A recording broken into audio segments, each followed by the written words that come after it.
Man, after 16 years, my wife went and cheated on me. A DNA test later showed the kids I'd been raising weren't even mine. Now she's the one shelling out alimony to me. There it was, this plain white envelope sitting on my desk, looking innocent, but feeling like a grenade with the pin already pulled. It came from some private lab I never imagined I'd have to deal with, never thought my life would come to that. My hands weren't steady as I ripped it open. They were trembling like I just chugged 10 cups of coffee. My heart was pounding so hard I could feel it thumping against my chest, like it was trying to break free. One single sheet of paper inside that envelope took everything I'd built over 16 years, everything I thought was a solid, happy marriage, and torched it to the ground. Looking back now, I reckon I must have been blind to all the little hints, shoving down that gut feeling that something was off, though it wasn't the in-your-face stuff you see in articles online about cheating spouses. She didn't suddenly start hitting the gym out of nowhere or take off for mysterious weekend getaways. There wasn't anything glaring that screamed, affair, right off the bat. It crept in quieter than that, more like this slow drift between us that I didn't quite clock at the time. I'd walk into her room, and whatever she'd been talking about on the phone would just stop dead. Or at family dinners, she'd glance at her watch like she couldn't wait to be somewhere else, like our little crew wasn't enough for her anymore. We crossed paths back in 2008, thanks to my cousin dragging me to this music festival total chance encounter. The spark hit me like a lightning bolt. Her laugh was contagious, her confidence pulled me in, and the way she carried herself, so at ease, just sealed the deal. We dated for a couple of years after that, and then tied the knot in this small, no-fuss ceremony, nothing fancy, just us and a handful of folks. For a long stretch, I genuinely believed we had it all figured out. 14 years of raising our 2 kids, a 15-year-old and an 11-year-old, felt like the good life to me. I was out there coaching their soccer teams, cheering at school plays, just soaking up the chaos of parenthood. We'd have game nights with popcorn and Monopoly, or pile into the car for summer road trips, nothing over the top, just the kind of normal family moments I held close to my heart. But then this crack showed up, and it started at a work event of all places. My wife rolled in late, which wasn't her style at all. She'd always been the punctual type. I went in for a hug when she got there, and something was off. She smelled different. Not loud or obvious, just this faint whiff that wasn't her usual scent.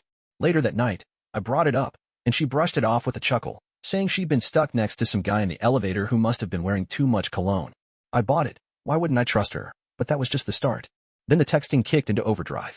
She was always glued to that phone, fingers flying over the screen. I'd step into the room, and she'd flash this little smirk, like she was in on some secret, before sliding the phone away and looking up at me. It felt sneaky, sure, but I told myself people deserve their privacy, didn't everyone? Coupled with other shifts, though, it started eating at me. Her marketing job had always meant some travel, but all of a sudden, there were more business trips, extra conferences, late-night client meetings, more time away from home.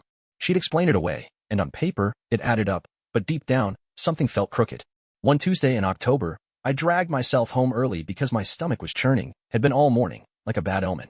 Walking up the driveway, I was just kind of scanning around, the way you do when you're in your own neighborhood, not really thinking much of it. That's when I noticed this car parked a little ways down the street. Nice ride, pricey, not one I recognized. I stepped inside the house, and it was dead quiet at first, but then the soft sound drifted down from upstairs, faint, coming from our bedroom. They say your body figures stuff out before your brain does, and man, my gut twisted up tight right then. Standing at the base of the stairs, the silence in the house felt heavy too still. I probably should have clomped around, made some noise to let her know I was home, but I didn't. Instead, I crept up those steps, each one pulling me closer to something I knew was going to stick with me forever. The bedroom door wasn't shut all the way, just a little gap, and through it, I saw them.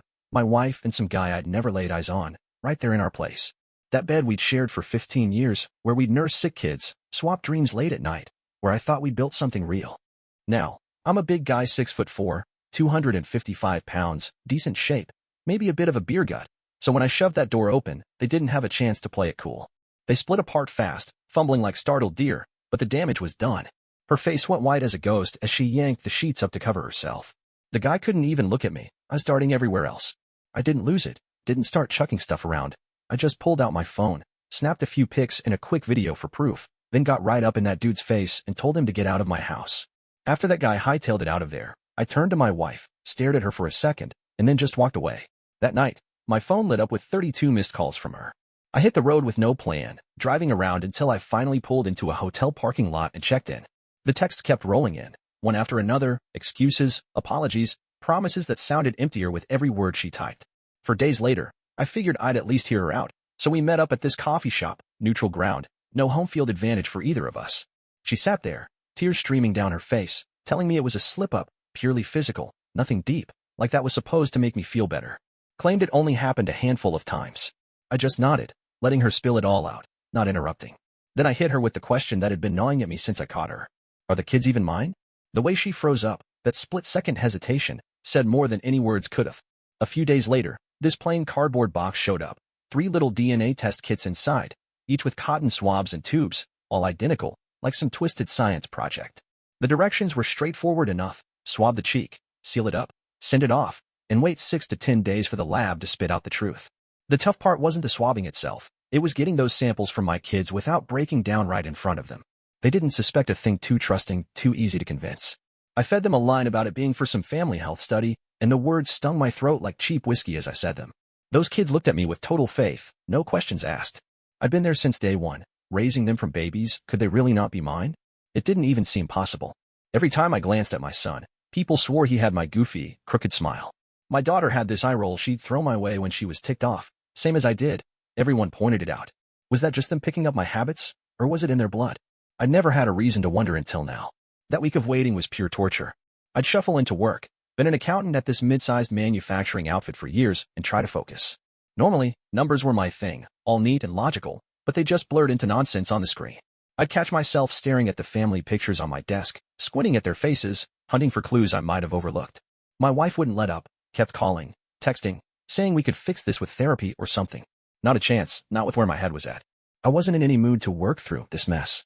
She swore the affair was done, ancient history. I kept my distance, crashing at a buddy's place. He didn't pry, just let me be.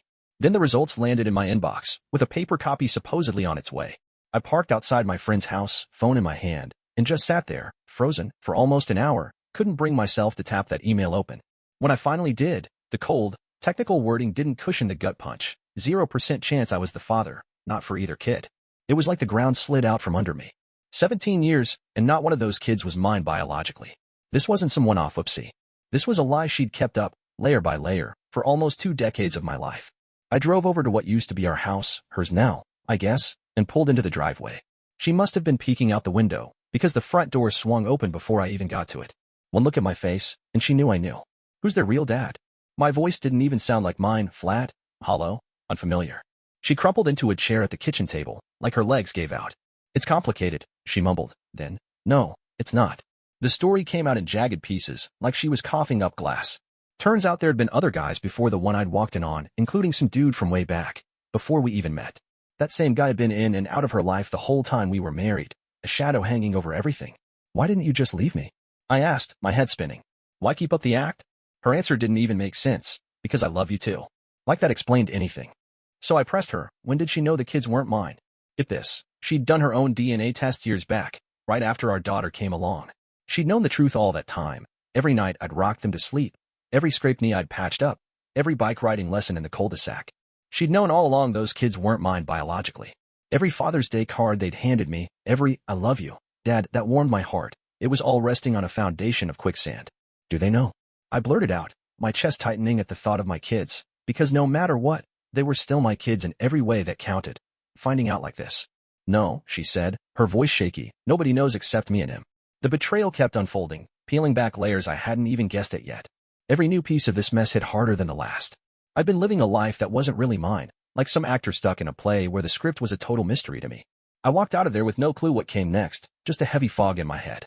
One thing was crystal clear, though. Our marriage was done, kaput, over and out. The tougher stuff, like what to do about the kids and whether we could scrape anything decent out of this disaster, had to wait. Right then, my priority was finding a lawyer. Man, I was a wreck walking into that attorney's office, knees wobbly, palms sweaty. My lawyer was this sharp woman who got straight to it, poring over my papers, the DNA results, bank records, property deeds, the works. She laid it out plain, she said, in our state. Cheating doesn't automatically mean you get a bigger slice of the divorce pie. But this paternity stuff, she added, tapping the DNA report. That's a different animal. She knew, and that changes things. Thing is, she warned me paternity fraud isn't some official law yet, just a messy situation courts don't love dealing with. I'd picked her because folks said she was meticulous, didn't mess around, and I needed that. Funny thing, my wife had always taken charge of our legal stuff before. Another warning sign I'd breezed right past. What about the kids? I asked, the question that had been chewing me up at night. Legally, they're yours, she said, all business. Your name's on the birth certificates, and you've been their dad their whole lives. But with this twist, custody's gonna be a tangle. Everything felt tangled, my head, my heart, my whole dang life. The divorce papers got filed the next week, and they landed on her desk at work. My phone rang almost instantly. She was freaking out, begging to talk it over first. Too late, lady, I was done talking. The first hearing got scheduled 2 months down the road. In the meantime, I set myself up in this little apartment near my office, basic couch, a bed, bare walls staring back at me. I couldn't stomach hanging up family photos, not when I wasn't even sure what family meant anymore. We told the kids me and their mom were having issues and needed some space. Talk about an understatement. It was like calling a hurricane a light breeze. They mostly stayed with her but came over to my place on weekends. Those first visits? Awkward doesn't even cover it. We were all tiptoeing around this big, ugly truth nobody wanted to name. They could sense something huge had gone down, but I couldn't find the words to tell them. Not yet. Maybe not ever. My wife lawyered up with some hotshot from a fancy firm. Her folks had cash, always had. One more edge she'd held in our marriage. But this time, I had the facts stacked in my corner. Before we even stepped into court, her attorney tried floating a settlement in this stuffy conference room. Split the assets down the middle, joint custody, and, get this, me paying child support and alimony since she'd worked part-time most of our marriage to raise our kids. No way, my lawyer shot back, not even glancing my way for approval. She slid those DNA results across the table like a trump card, and you could have heard a pin drop. Their next offer came quick, equal asset split, shared custody, no money changing hands either way. We still said no. The judge we drew was this tough-as-nails woman, known for not pulling punches, and when she dug into the evidence, the years of lies, the paternity mess, how it gutted my bond with the kids I'd raised, her face turned to stone. I've seen plenty of divorce cases with cheating, she said, her voice steady but sharp, but not many with this kind of deceit dragged out over so long. When the gavel came down, it was like a thunderclap clearing the air. I got the house, plus a chunk of cash to her for her share of it. My whole retirement savings stayed mine, and no child support on my tab. Then the kicker, the judge told my wife she'd be paying me alimony, $1,100 a month for 8 years, half the length of our marriage. It's not a fortune, but it keeps the lights on, I suppose.